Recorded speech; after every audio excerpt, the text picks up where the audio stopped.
Let's look at Buzzwords' visibility and discoverability conundrum. Buzzwords are high-ranking keywords.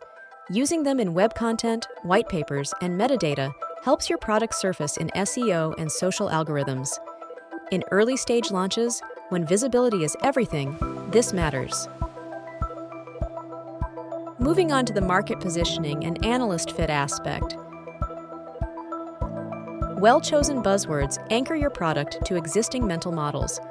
If your pitch includes language from Gartner's Hype Cycle or MITRE's framework, you reduce the cognitive load on buyers and analysts.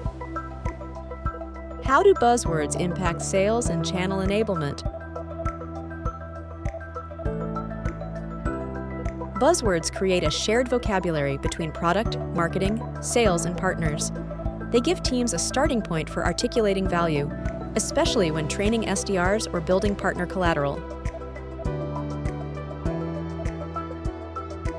What about the way buzzwords should be used for pitching to investors and for media framing?